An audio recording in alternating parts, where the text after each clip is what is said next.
मंत्री उदय सामंत राज ठाकरे यांच्या भेटीला आलेले आहेत आणि सामंत आणि राज ठाकरे यांच्यामध्ये राज ठाकरेंच्या शिवतीर्थ या निवासस्थानी भेट झाली आहे। हा फोटो आपण पाहतोय।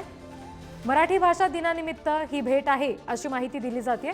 मात्र या दोन्ही नेत्यांच्या भेटी दरम्यान राजकीय वर्तुळात सुद्धा चर्चा होणार हे निश्चित, त्यामुळे त्याबाबतची उत्सुकता आहे। आणखी तपशील घेऊयात। प्रतिनिधी शिल्पा नरोडे आपल्याशी जोडल्या गेलेल्या आहेत त्यांच्याकडून। शिल्पा, आता साधारण किती वेळ झालाय दोन्ही नेत्यांची भेट होऊन, आणि असं म्हटलं गेलंय की मराठी भाषा दिनानिमित्त भेट आहे, पण राजकीय मुद्द्यांवर चर्चा होणार नाही असं होणं शक्य नाही।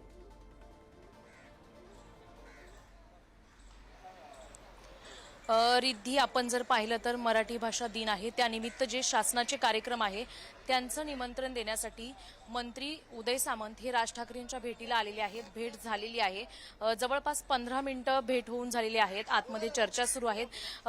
एकीकडे जर पाहिलं तर आपण मराठी भाषा दिनाचा जो कार्यक्रम आहे त्याचं फक्त निमित्त बोललं जात आहे, कारण स्वतः उदय सामंत हे सुद्धा म्हणाले आहेत की मराठी भाषा दिनानिमित्त जे काही कार्यक्रम आहेत शासनाचे त्याचं निमंत्रण देण्यासाठी मी आलेलो आहे।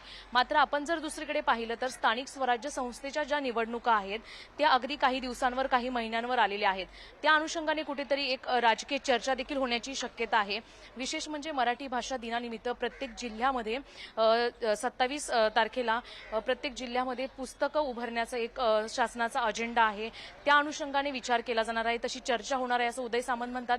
मात्र आपण जर दुसरीकडे पाहिलं तर मुंबई शहरामध्ये स्थानिक स्वराज्य संस्थेच्या निवडणुकांमध्ये मनसेला चांगल्या प्रमाणात मतं मिळू शकतात। त्या अनुषंगाने देखील ही चर्चा होऊ शकते आणि 15 मिनिटं ही भेट झालेली आहे। अगदी, आणि त्याच्यामुळे प्रत्यक्षात भेट झाल्यानंतर जर उदय सामंत माध्यमांशी बोलले तर मग भेटी संदर्भातले आणखी तपशील मिळू शकतील। धन्यवाद शिल्पा सगळ्या माहितीसाठी।